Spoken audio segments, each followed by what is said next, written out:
Ciao a tutti, benvenuti a questa nuova puntata della TV dei ragazzi. Vediamo il sommario di oggi. Cruisiamo all'interno di uno studio radiofonico. Come costruire una stampante 3D in casa. Ottime e sane merende con Laura Fagian. Incontriamo Loris Giuriatti. Il libro della settimana. Sapete come funziona uno studio radiofonico? I nostri inviati sono andati a scoprirlo. Ciao ragazzi, oggi entreremo a visitare il principale polo radiofonico di Castelfranco. E oggi abbiamo il piacere di avere ospiti con noi, ragazzi della TV dei ragazzi, qui a Radio Peter Pan a Solo Cose Belle. Vi diamo il benvenuto, siamo pronti per le vostre domande. Ciao Monica, da quante radio è composto questo polo radiofonico? In questo gruppo abbiamo 6 radio, abbiamo la principale, la prima a nascere, che è stata Radio Birichina, poi è arrivata Radio Bella e Monella, poi c'è Radio Peter Pan, Radio Sorriso, Radio Marilù e Radio Gelosa, quindi sono 6 in tutto. Quando è nato? È nato ormai una trentina d'anni fa più o meno, con le prime radio. Stava in uno studio molto piccolo, poi con il passare degli anni abbiamo cambiato diverse sedi finché siamo arrivati all'ultima, che è questa, che come forse avete visto fuori ha sopra un antennone gigante e si vede dappertutto. Noi la chiamiamo il Palazzo della Musica. Fino a dove trasmettete? Con tutte le radio riusciamo a coprire una distanza che va in tutto il Triveneto, arriva fino a Milano, copre anche l'Emilia Romagna, il Friuli Venezia Giulia, ovviamente il Veneto e un pezzettino anche di Trentino, fino a dove le montagne ci permettono di arrivare con il segnale. Come funziona lo studio di regia? Lo studio di regia è questo che vedi qua alle nostre spalle, funziona con questo mixer che fa andare in onda nei vari canali i vari suoni che arrivano, i vari input. C'è quel computer là dietro dove viene programmata la musica, le pubblicità, i jingle, e possiamo anche modificarli nel corso delle trasmissioni. C'è questo qui che invece controlla tutta la parte di internet, i messaggi che arrivano sul WhatsApp, le parti del Facebook e tutte queste cose qua, e quello vediamo gli SMS. Chi sceglie gli ospiti da intervistare? Questo dipende dai nostri direttori, ogni radio ha il suo direttore e poi c'è il direttore della redazione e ci sono insomma dei momenti in cui magari un cantante fa un disco, quindi viene a promuoverlo, in cui magari un attore da queste parti perché fa uno spettacolo e quindi ci contatta e viene a raccontarcelo. Un po' li scegliamo noi, ogni radio sceglie i suoi, e un po' magari è l'occasione buona per intervistarlo. Ma è proprio necessaria la pubblicità? La pubblicità diciamo che è l'unica entrata che ha la radio per sostenersi e quindi sì, è necessaria. Però ci sono alcuni spot che sono talmente belli che rendono più bella anche la radio, insomma. Potete mettere tutta la pubblicità che volete? Ovviamente no, perché la legge stabilisce appunto dei parametri per quanto riguarda il limite massimo, che è stabilito nel 25% della programmazione completa, e quindi vuol dire che in un'ora possiamo mettere al massimo 15 minuti di pubblicità. Noi cerchiamo di metterne anche un po' meno se possibile. Organizzate anche grandi eventi o feste? Sì, con piacere ti dico che questa grande realtà radiofonica che fa capo a Radio Birichina organizza durante l'estate da quasi 18 anni il Festival Show, che si è consolidato come il più importante spettacolo musicale dell'estate. È uno spettacolo itinerante che tocca 8-10 importanti città fra Veneto, Friuli, Venezia Giulia, Emilia Romagna e Lombardia, e anche quest'anno prenderà il via a fine giugno. Si snoderà anche in spiaggia, in città importanti, e poi il traguardo attesissimo in Arena di Verona, dove andremo solennemente a celebrare la finalissima a settembre. Ma che cos'è questo assegno? Allora, questo assegno di ben 51.854 euro rappresenta la somma che quest'anno, grazie alla generosità del pubblico presente nelle 9 piazze di Festival Show 2016, abbiamo raccolto e versato nelle casse della Fondazione Città della Speranza, perché Roberto Zanella, patron del network radiofonico che avete oggi visitato, è socio fondatore della Città della Speranza, motivo per cui c'è questa alleanza fra Festival Show che ha ideato Roberto e la Città della Speranza. Essendo a ingresso libero questo grande spettacolo, noi chiediamo un gesto di solidarietà al pubblico, e questa solidarietà si manifesta sempre concretamente ogni anno, perché raggiungiamo questa importante cifra mediamente in ogni estate, e consolida il Festival Show come la più importante manifestazione che ricava dei soldi per la fondazione che si occupa dei bambini gravemente malati, che ha sede a Padova. Paradise, Simon Jane, 15:58, buon pomeriggio su Belle Monella. Oggi pomeriggio ancora con Rossana e soprattutto i vostri messaggi, i vostri saluti, i vostri racconti. Salutiamo tanto Marta che ci scrive da Udine, in questo momento in macchina con i suoi bambini, vi mandiamo un grande abbraccio. E adesso ancora la musica. Ciao Rossana, cosa segui qui? Io mi occupo della redazione, oltre che condurre un programma nel fine settimana con il mio collega Davide, e appunto principalmente mi occupo delle notizie, così si chiama nella redazione. Ci occupiamo dei contenuti che durante il corso della settimana i nostri colleghi che sono in diretta portano e offrono ai nostri ascoltatori. E poi la redazione si occupa anche dei notiziari dall'Italia, dal mondo e dal Triveneto. Grazie Rossana per il tempo che ci hai dedicato. Complimenti e buon lavoro. Lina allo studio. Abbiamo incontrato un ragazzo che si è autocostruito una stampante in 3D. Vediamo.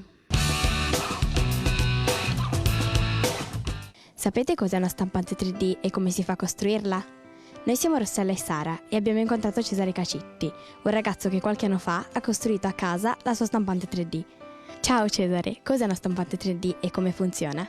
Ma una stampante 3D è una macchina che ti permette di stampare con la plastica oggetti che puoi disegnare sul tuo computer. È come una stampante normale, solo che al posto che stampare su un pezzo di carta con dell'inchiostro utilizza un filamento di plastica che viene fuso e depositato strato per strato e non parte più da un documento, ad esempio di testo, o da un disegno bidimensionale, bensì parte da un disegno tridimensionale, ad esempio di un ingranaggio piuttosto che di un fischietto. Una stampante 3D essenzialmente funziona prendendo un filamento di plastica che viene inviato tramite una ruota dentata dentro ad un tubo. Questo tubo porta questo filamento di plastica all'interno di un ugello di stampa che si scalda. È un po' come una pistola per la colla a caldo, solo che è automatizzata. Quindi si parte da un filamento grosso 3 mm oppure 1,75 mm e viene fuso e passa attraverso questo piccolo foro di 0,4 mm e poi viene depositato su un piano di stampa che normalmente è in vetro. Qui viene creato un primo strato che spesso è normalmente 0,1 oppure 0,2 mm e quando viene completato questo piano si abbassa e viene fatto lo strato successivo e così via via, in modo da poter permettere la costruzione di un oggetto. Come ti è venuto in mente di costruire una stampante 3D e quanto ci hai impiegato? Ho l'idea per la costruzione della mia stampante 3D mi è venuta mentre guardavo dei video su YouTube. Stavo guardando un video su YouTube riguardante un progetto di elettronica e tra i video correlati era apparso il video di una delle prime stampanti 3D disponibili per gli hobbisti, quindi molto economico. Mi sono procurato tutti i pezzi che non potevo costruirmi, come ad esempio i motori, la scheda elettronica e l'estrusore, che è quella parte che va a fondere il filamento, che deve essere estremamente precisa, e mi sono imbarcato nella costruzione nella progettazione e nella costruzione della mia stampante 3D. Questo è successo mentre ero in terza media. Ci ho messo circa 6 mesi per costruire la mia stampante 3D, quindi ho finito poco dopo gli esami di terza media. Qual è stata la prima cosa che hai stampato? La prima cosa che ho provato a stampare è stato un cubo e non è uscito un cubo. La prima cosa che mi è uscita funzionante è stato un fischietto. È un fischietto molto interessante perché viene stampato in un unico pezzo, ci vogliono circa 30 minuti, e al suo interno contiene già una pallina. Questa pallina viene stampata attaccata a una delle pareti del fischietto, per cui alla fine della stampa uno con un cacciavite deve entrare dentro il fischietto con molta cautela per staccarla, e a quel punto il fischietto può suonare. Sappiamo che sei riuscito ad aprire un tuo Fab Lab. Ci spieghi cos'è, a che cosa serve? Il Fab Lab è un laboratorio di fabbricazione digitale, è un posto dove ci sono vari macchinari, come ad esempio stampanti 3D di vario tipo, quindi a filamento, che sono le più diffuse, oppure a resina, che sono più costose ma permettono stampe molto più precise. Ci sono ad esempio computer dotati di software di modellazione 3D o di ritocco delle foto che possono anche essere costosi. Nel nostro caso una tagliatrice laser, 2 macchine a controllo numerico e poi vari attrezzi che possono essere utilizzati per lavorare, ad esempio legno e metallo. E questo permette alle persone che non hanno intenzione di acquistare questi macchinari, perché magari non ne fanno un uso continuativo durante l'anno, di accedere a questo laboratorio mediante il pagamento di un'iscrizione annuale che va a coprire le spese della struttura e dell'assicurazione. L'assicurazione che va a proteggere persone e cose. Tutto questo è nato da un bando della Regione Veneto che appunto metteva a disposizione un finanziamento fino a 100.000 euro ad un'entità che avesse intenzione di aprire un Fab Lab. Grazie Cesare per la tua disponibilità e gentilezza. Ti auguriamo buon proseguimento con i tuoi progetti. Da Due Ville è tutto, linea allo studio. Ragazzi, è ora di merenda. Vediamo cosa prepariamo con Laura. Linea agli inviati. Ciao ragazzi, eccoci nuovamente qui con Laura e le sue buonissime ricette. Ciao Laura, cosa ci insegni di buono oggi? Ciao Gianmarco, benvenuti anche oggi in questa cucina. Oggi faremo insieme dei biscotti morbidi di zucca. La zucca è un ingrediente invernale, è un ortaggio, è forse un ortaggio un po' strano per essere dedicato ad un dolce, ma vi assicuro che verrà buonissimo. Quali ingredienti ci servono? 200 g di zucca cotta, 150 g di farina tipo 2, 50 g di nocciole tostate, 100 g di cioccolato fondente 70%. 70 g di zucchero integrale di canna, 40 ml di olio di semi di girasole spremuto a freddo, 2 cucchiaini rasi di lievito per dolci, una spolverata di cannella, un pizzico di sale.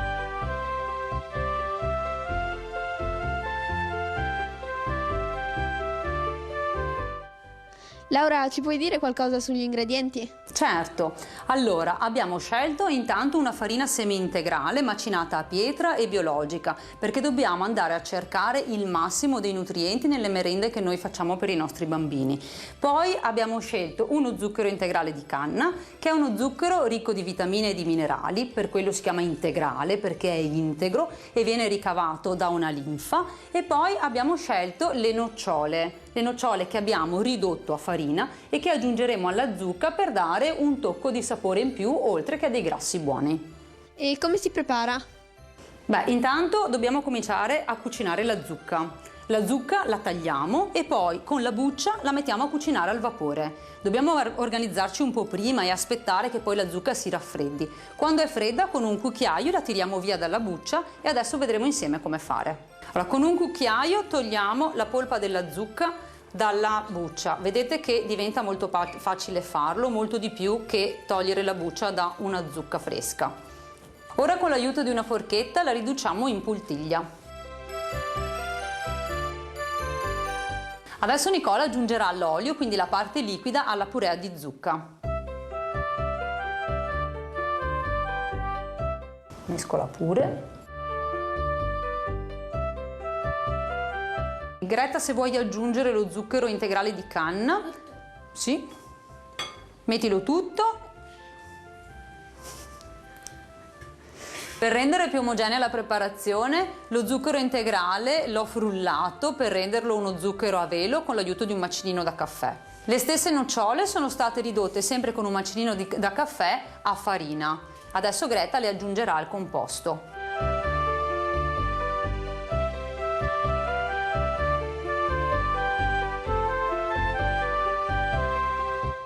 Ora possiamo aggiungere tutta la farina continuando sempre a mescolare, e anche il lievito.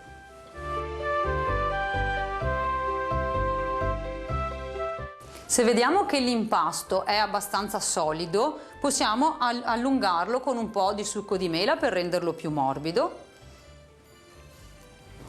Adesso Greta aggiunge anche un pizzico di sale per dare più sapore al composto e Nicola mescola energicamente.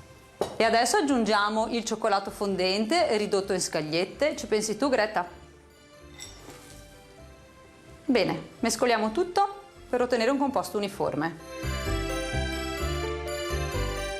E da ultimo aggiungiamo una spolverata di cannella.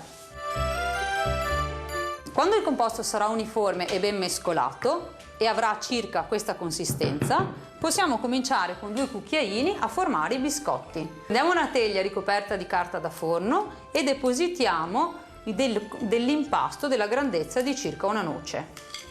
Quanti biscotti si possono fare con questo impasto? Circa 40. Dopo che abbiamo riempito una teglia del forno, possiamo infornare per 15 minuti a 200 gradi. Ringraziamo Laura per questa buonissima ricetta. Possiamo assaggiarli?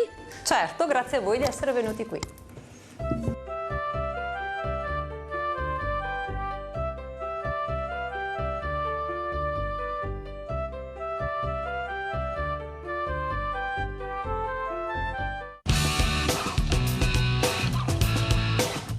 Ciao ragazzi, oggi in studio con noi Loris Giuriatti, che sicuramente conoscerete per i suoi bellissimi libri, tra cui L'Angelo del Grappa. Buongiorno Loris. Buongiorno Eva. Come mai hai deciso di raccontare nei suoi libri la Grande Guerra? Allora, è un argomento difficile che spesso è poco conosciuto dai ragazzi, perché, cosa vuoi, è una cosa che è successa 100 anni fa, quindi uno tende un po' ad annoiarsi a parlare di storia, no? E quindi bisognava trovare un modo che potesse in qualche modo attirare i ragazzi, e quindi è nata l'idea di scrivere un racconto, un libro che parla non solo di Grande Guerra, ma parla anche di una storia di ragazzi, quindi ecco che è nato L'Angelo del Grappa. Lei ha una passione per il Monte Grappa. Da dove deriva tale interesse? Ecco, brava, hai detto proprio una cosa interessante, perché io in realtà col Monte Grappa non avevo molto a che fare, perché sono padovano. Sai che Padova è abbastanza lontana dal Monte Grappa, no? E quindi chi di solito è nato qua lo conosce bene, chi come me arriva da 40 km, 50 da qua, non lo conosce bene. Allora sono salito una volta, così mia moglie mi ha portato su, andiamo a vedere il Monte Grappa, e il primo impatto che ho avuto col Monte Grappa è di un monte isolato, sei d'accordo, no? È un monte triste perché non c'è niente. E poi un po' alla volta però ho cominciato ad ascoltarlo, perché è una montagna che ti parla, e quando cominci ad ascoltarlo capisci che è pieno di storia.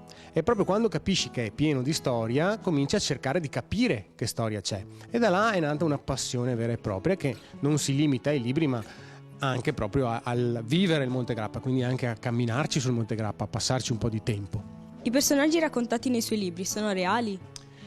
A volte sì, a volte no. Ce ne sono alcuni che sono stati, quindi personaggi che sono soldati che sono vissuti un centinaio d'anni fa, e qualcuno invece richiama qualche persona che ho conosciuto, magari cambiando il nome, richiama delle persone un po' particolari che hanno delle caratteristiche che mi aiutavano nel momento in cui io poi dovevo scrivere il libro a vederla, no? Quindi quando tu hai davanti una persona te la immagini, è anche più facile descriverla. Si è dovuto documentare molto sulla stesura dei libri? Sempre bisogna documentarsi, soprattutto quando si scrive un libro che ha a che fare con la storia, perché è vero che il mio non è un romanzo storico nel senso stretto, quindi non è un romanzo che vuole essere pignolo, ci sono anche dei momenti in cui si usa la fantasia, però per essere precisi, e anche perché poi chi lo legge abbia dei riferimenti che in qualche modo riesce a cercare nei libri, bisogna documentarsi. Il modo migliore per documentarsi, anche se voi siete una generazione 2.0, quindi una generazione web, sono ancora i libri. Sono ancora i libri, perché quando si scrive proprio in particolare di storia, Ci sono dei libri che non sono libri pubblicati nelle biblioteche o dalle case editrici, che sono i diari, e i diari raccontano quello che è stata veramente la storia dei soldati, quindi si va a leggere delle cose che magari sono state là ferme per tanti anni, che nessuno ha mai letto, o che magari sono state lette di sfuggita, e da quello poi si comincia a costruire la storia vera e propria. Lei è membro del comitato scientifico dell'Associazione di Ricerche Storiche 4 Novembre. Di cosa si occupa questa associazione di ricerca? Allora, l'associazione 4 Novembre è un'associazione che ha sede a Schio e ha una sede anche qua a Bassano, e si occupa fondamentalmente di memoria. Quindi cerca di tenere viva quella che è la memoria della Prima Guerra Mondiale, la ricerca, perché per tenere viva la memoria siamo in continua evoluzione, in continua ricerca. Abbiamo anche una sezione dedicata alla ricerca attiva, quindi a quella che è la ricerca con gli strumenti, con i metal detector, in collaborazione con l'Università di Padova, in collaborazione con gli storici importanti, e facciamo anche dei corsi per permettere alle persone di sapere cosa vanno a cercare, come si deve cercare, quindi il rispetto della montagna e il rispetto di una normativa di legge molto severa che tutela le ricerche dei reperti bellici della Prima Guerra Mondiale. Ringraziamo Loris Giuriatti per aver risposto alle nostre curiosità. Buon lavoro. Grazie a te, Eva, grazie alla TV di Ragazzi, ci siamo divertiti. Ciao, sono Annalisa, oggi vi presento Il vaso vuoto. L'autore è Demi, nome d'arte di Charlotte Hunt. La casa editrice è Rizzoli. Il libro racconta che molto tempo fa in Cina c'era un bambino di nome Ping che amava i fiori. Qualsiasi cosa seminasse germogliava rigogliosa. Fiori, cespugli e perfino grandi alberi da frutto. Con lui crescevano come per magia. L'imperatore amava i fiori e quando giunse il tempo di scegliere un erede, regalò un seme a tutti i bambini del regno. Il piccolo Ping piantò il suo seme e badò a lui ogni giorno, ma il seme non germogliava, e quando arrivò la primavera Ping si presentò davanti all'imperatore con un vaso vuoto. È una storia stupenda e mi piace l'impegno assoluto che il piccolo Ping dedica al piccolo seme. Mi piace anche perché racconta come l'imperatore ha messo alla prova tutti i bambini del regno, per cercare chi tra di loro meritasse veramente di succedergli al trono. È una fiaba semplice, piena di poesia, e che vi piacerà sicuramente, e quindi consiglio a tutti di leggerla. Anche per oggi è tutto, ci vediamo la prossima domenica alle 14:30, sempre qui su Rete Veneta, canale 18 del Digitale Terrestre.